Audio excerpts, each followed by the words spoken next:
உன்னை மான் தொடர்ந்ததென்னு, நான் தொடர்ந்து போக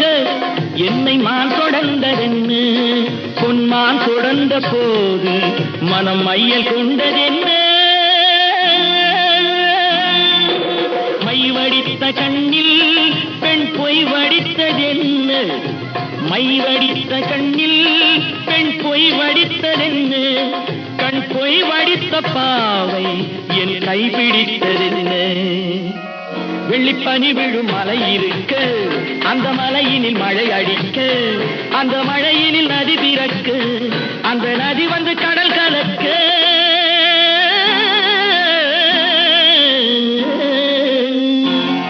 நாம் ஒருவரை ஒருவர் சந்திப்போம் என காதல் தேவன் சொன்னார். என் வலது கண்ணும் தொடுத்தது உன்னை கண்டே